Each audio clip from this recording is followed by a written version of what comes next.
This is the story of the Hobbit. You can read along with me in your book. You will know it is time to turn the page when you hear the chimes ring like this. Let's begin now.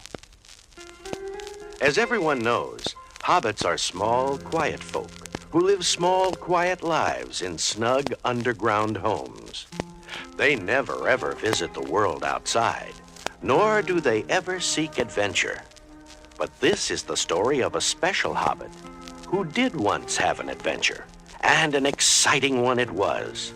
His name was Bilbo Baggins. One fine Wednesday morning, who should appear at Bilbo's door but 13 dwarves and Gandalf, the wandering wizard. Mr. Baggins, I have an adventure in mind for you. Bilbo blinked twice in astonishment. Surely you don't want me. I'm only a simple hobbit. Actually, it's my 13 friends who want you. They have need of a clever burglar, and I've told them you would be excellent for the job. This is Thorin, their leader. A richly dressed dwarf stepped forward and bowed. Let us go inside and refresh ourselves, and I will explain. Far to the east lies Lonely Mountain. Thorin began while Bilbo set out the goblets. Long ago, our people lived there in harmony, digging gold and jewels and making beautiful treasures. But the day came when Smaug, the fire-breathing dragon, drove us away and stole our home and treasures. He lives there still. Thorin turned to Bilbo. Gandalf says you are a fine burglar and will be useful in getting our treasure back from Smaug. When Bilbo heard this, he fainted away. Thorin frowned. A brave burglar you found us, wizard. Don't worry, Thorin. Mr. Baggins will prove himself very useful before your journey is over. Early the next morning, Gandalf, Bilbo, and the dwarves set out on the winding road to the east. Bilbo was grumbling. I really don't know why I'm here. I wish I were back in my hobbit hole beside my warm fire. Gandalf chuckled. Come, Bilbo. This will be a great adventure, one you'll not soon forget. After many days' travel, the adventurers began winding their way up into the mountains. Suddenly, as they struggled up a narrow path, a terrible thunderstorm burst upon them. This way, quickly! Shouted Thorin. A dry cave! Wet and tired, they all crowded inside. Soon a warm fire was burning, and in no time at all, everyone was fast asleep. Late that night, Bilbo was awakened by a strange scraping sound. He stared in disbelief as the stone wall slowly opened. Out of the darkness leaped huge, ugly goblins. In a twinkling, the adventurers were captured. As they stumbled down a dark tunnel, Bilbo looked desperately for Gandalf, but he was not to be found. Bilbo and the dwarves found themselves in a large cavern deep in the mountain. Before them, on a throne, sat the great goblin himself. Who are these miserable persons? He scowled. Thorin stepped forward. We are only traveling dwarves looking for dry shelter. We did not mean to trespass. Liar! Boomed the great goblin, and he lunged at Thorin. Just at that moment, the cavern went dark. Then, dazzling white sparks exploded. The goblins fell back, blinded. It's Gandalf! Cried Bilbo. His magic has saved us. Gandalf called to his friend. Follow me, quickly. We must get out of the mountain. They all rushed through the dark, twisting tunnels, running faster and faster. And no matter how fast Bilbo ran, the others ran faster. His short hobbit legs couldn't keep up. Soon, he was lost. For hours, Bilbo wandered through the endless dark tunnels, until at last he came to an underground lake. On the shore, something glittered. A gold ring. This will make a nice souvenir to show back home. If I ever do get back home. Bilbo put the ring in his pocket. But this was no ordinary ring. It was magic. Whoever placed it on his finger would become quite invisible. The ring belonged to a slimy creature named Gollum, who lived on a rock in the middle of the lake. Gollum liked to slip the ring on his finger, sneak up on people, and gobble them up. That's the kind of fellow Gollum was. Gollum had just spied Bilbo. He slipped into the water and swam ashore.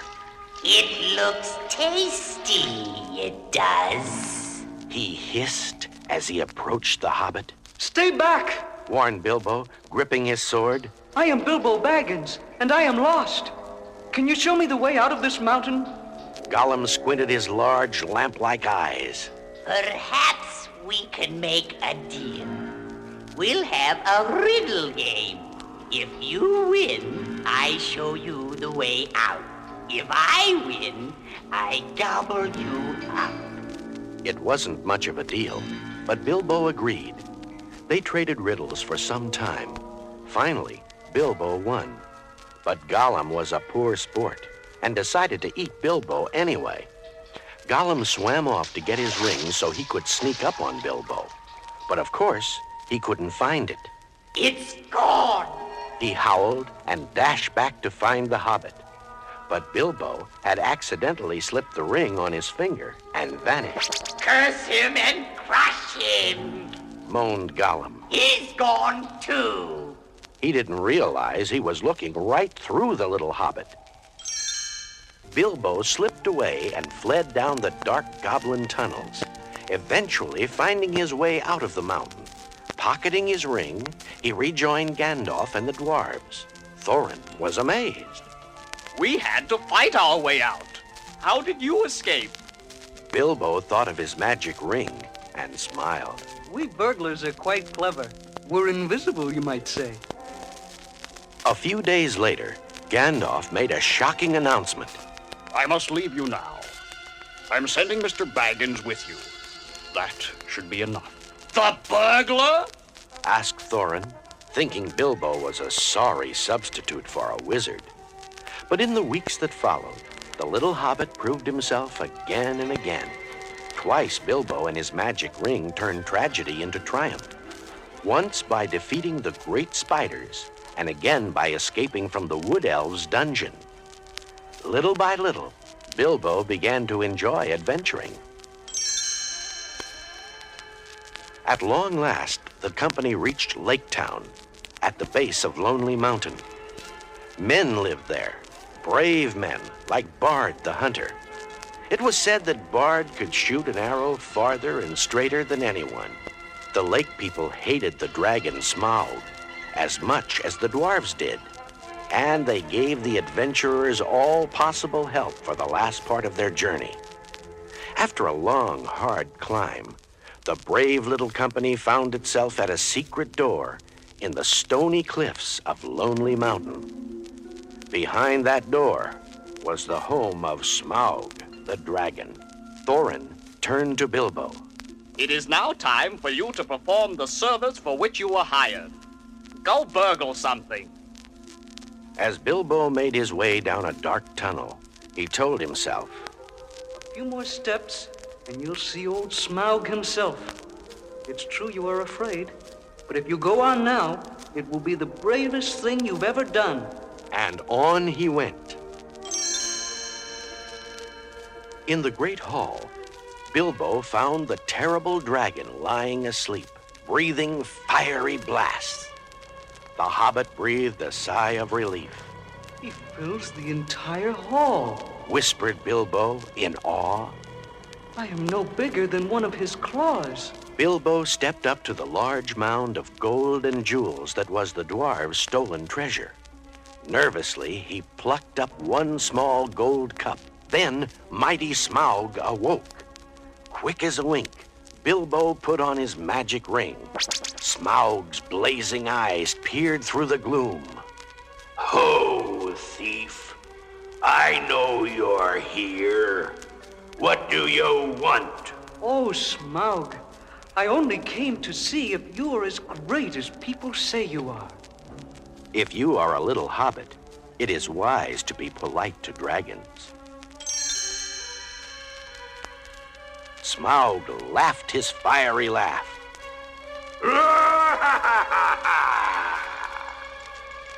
You must be one of those ignorant lake men. Well, as you can see, I am truly great. But I have heard the dragons are soft underneath. Then you've heard wrong, thief. Smaug reared up, revealing a chest covered with gold and jewels. No weapon can pierce this armor. Bilbo searched carefully, and there was what he sought. Just below the dragon's neck was a tiny, unprotected spot. Aha! He thought, and he backed into the tunnel, popped off his ring, and held up the gold cup. You're a sorry match for my burgling, Smaug. And he darted away. No one steals from me! Roared the dragon, and out of the mountain he flew in a rage. Bilbo sped down the mountain to warn the lake people. Spying a small bird, he cried out to it. Go and tell Bard the Hunter to look for the bare spot under Smaug's neck. Meanwhile, Smaug was flying over Lake Town, burning down buildings with his fiery breath. The lakemen were helpless. But the small bird had delivered Bilbo's message.